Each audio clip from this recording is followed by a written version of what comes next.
Hello, and welcome to a Legacy Media and Computers live stream. This is the live stream for Sunday, July 2nd, 2023. It's 7 p.m. Eastern Time, and in this live stream, Living on a Player, going to talk about this player and some movies that we acquired from Vermont. It was a Facebook ad. Going to see what model it is, check the manufacturing date, then we're going to take it apart, see how it is on the inside, and see if we can get it to play. I don't have it hooked up to a monitor or anything, but if we can see on the display panel the 2 digits for minute, then no, it plays enough. Now, from looking at it, the silver front faceplate, the top silver, and the wood grain, for whatever reason, I thought it was a 300 series player. It isn't. It's an SKT 200, and because they didn't print the actual manufacturing on it, you're going to have to decode the serial number, and I don't have the decode memorized, so we'll have to look that up later. Also, while what came with it had some movies, Impulse,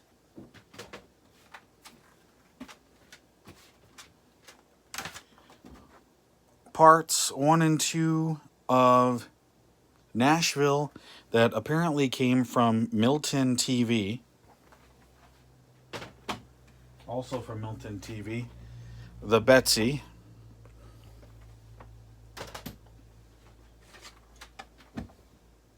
Road Games,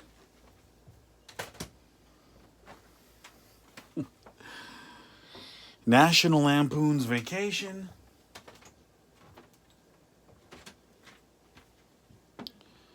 Body and Soul, Lone Wolf McQuade,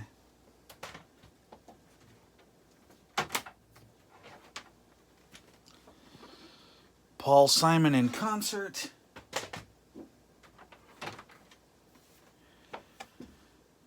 Cave Girl,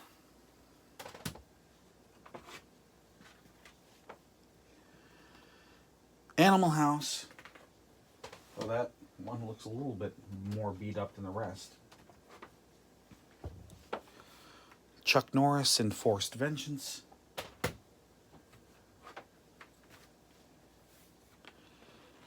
Harry and Son.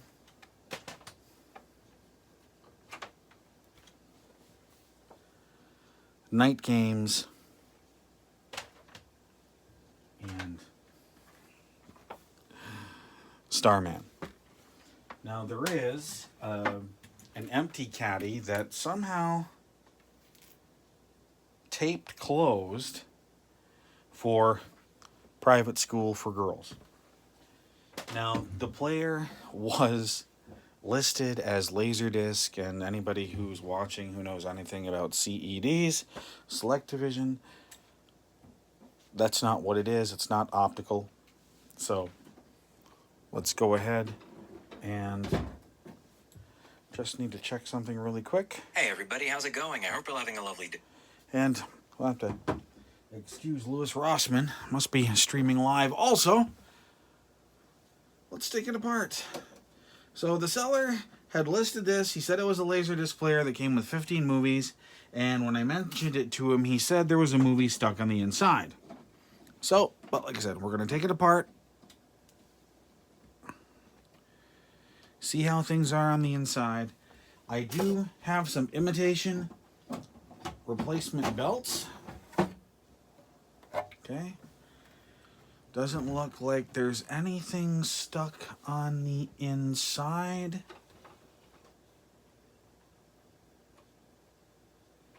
Yep, the belt is practically goo. Trying not to squish it too much because it's sticky and icky.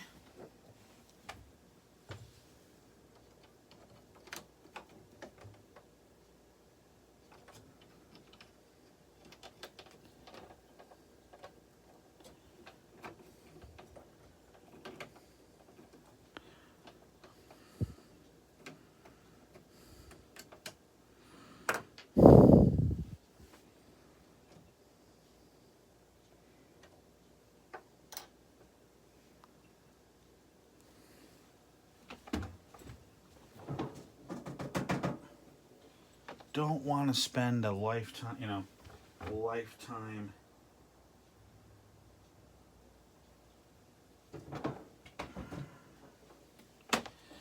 getting the residue of the belt off of there. So if I can get it to come off the flywheel without making a mess, because those of you who have done this know exactly how messy this gets. Pretty messy. Holy smokes. It does make you wonder what they made these belts out of. Okay. So, all cleaned up. I mean, good enough for me. Just need to find my imitation belt, and I'll show them to you.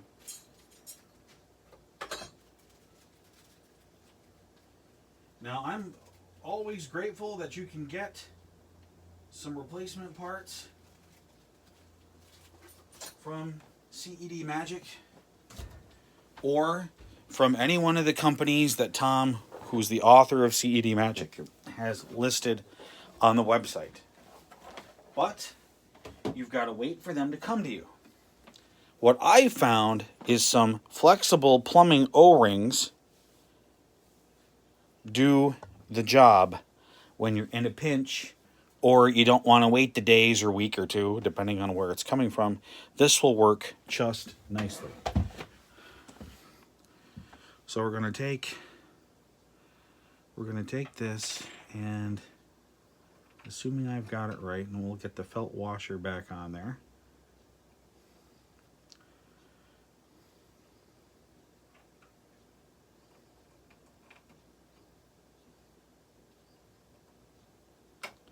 This might not be tight enough, but we'll see, right? Now, I'm not going to screw it, put it completely back together. We're going to plug it in. I've got a UPS on the other side. We'll plug that into, turn it on, see what happens. Inside, it's very clean. There's not a whole lot of dust on here.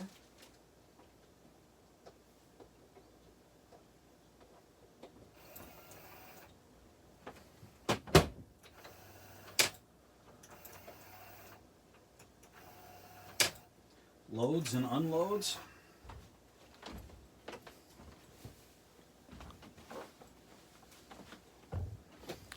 So we'll just turn it around a little bit.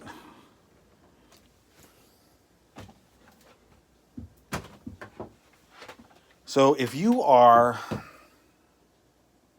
somebody who's just getting into the RCA video disc format, anybody who's been in the Facebook channel, and if you're not a member of the Facebook channel, also become a member of the Facebook channel. Look it up on Facebook, CED Magic, the RCA SelectaVision video disc.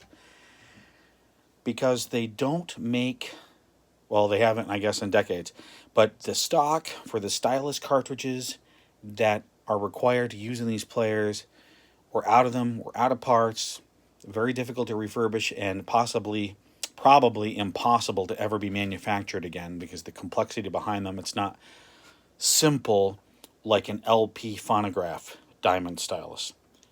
Always check the discs for cracks, because if you put in a cracked disc, probably going to break your player and you're going to rip the tip right out of your cartridge. So I will always use like a pen or a screwdriver to push against both sides of the spine and try to get almost all the way up out of it. Look on, hopefully not drop it out of here. Look on both sides, see if there's any cracks or nicks or something that could damage the stylus. And Starman, there's not. Doesn't look to be like any damage to the caddy. One thing that I've noticed is for some of the caddies is if the end here is separating or bulged, that will cause a problem with the load mechanism of the player and end up getting it stuck in there.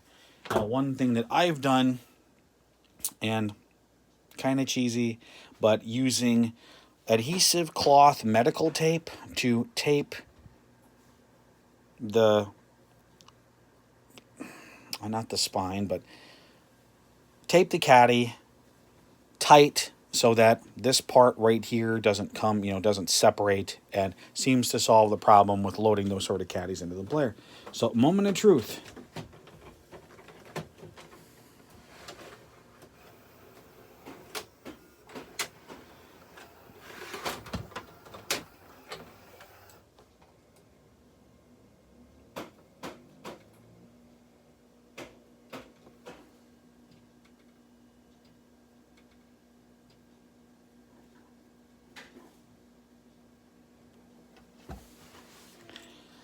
Well, I'm getting double lines. Nope, I got a 0.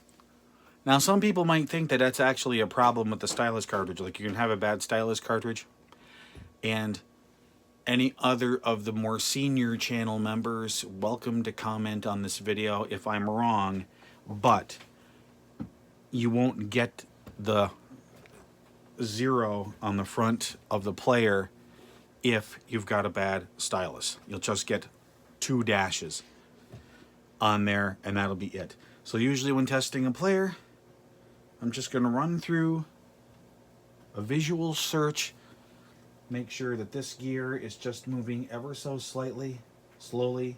It is, which is great, and you can see that the number indicator jumped a couple.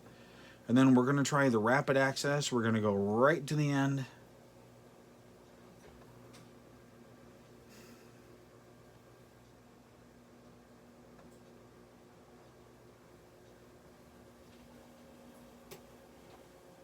Okay, we're at the end.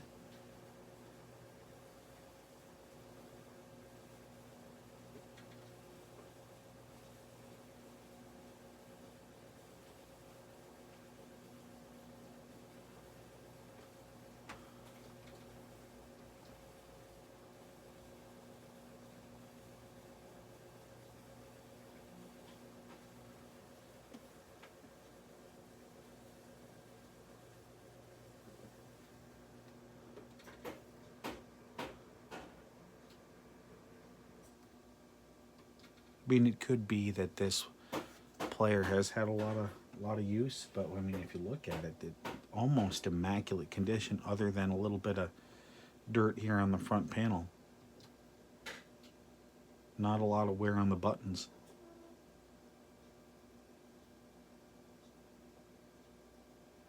Don't get me wrong, I'm not complaining at all. Considering, what do I expect? I mean, I just got the player back, plugged it in, and here we are.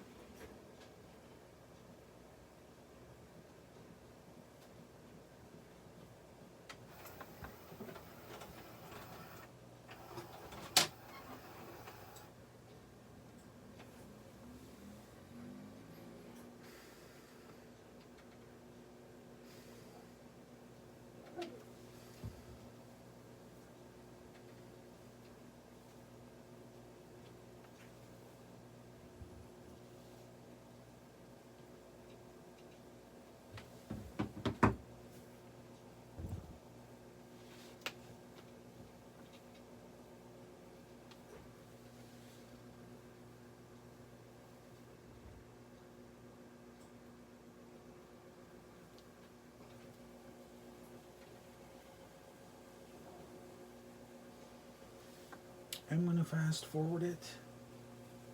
Just going to open up if I can, because I did not bring a flathead screwdriver in here. See if I can open the cartridge door.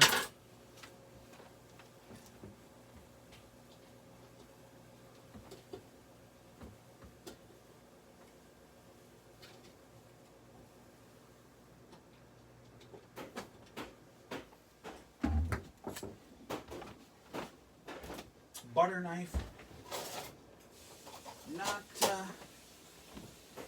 Not practical, but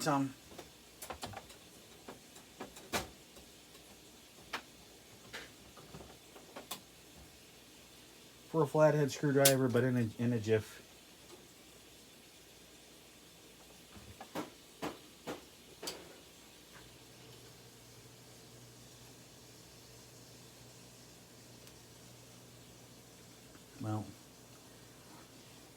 can't really tell, don't have an electron microscope, but it looks a little bit dirty.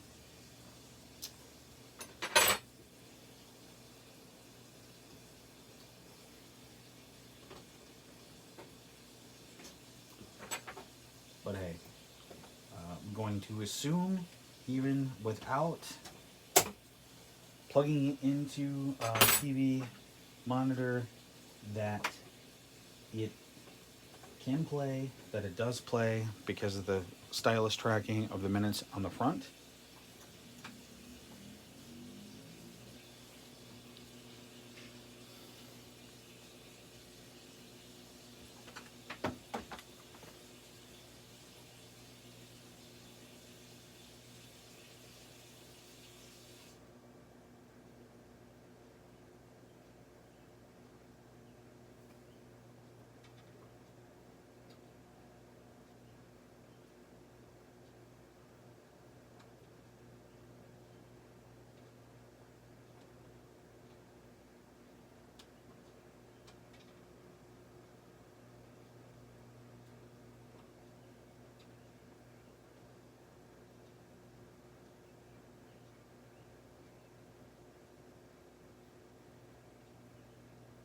Just running some visual search. I think 2 thumbs up. So now we have an SKT 200 we can add to the preservation library. If you've got any questions about these players, maybe some maintenance, what I've done looking for these things, feel free to post them in the comments, and I will try to respond as quickly as I can. Have the great rest of your day or evening, and consider subscribing if you like retro computing, retro media, particularly this sort of retro media. Would appreciate you subscribing to the channel. Thanks for watching. See you in the next video.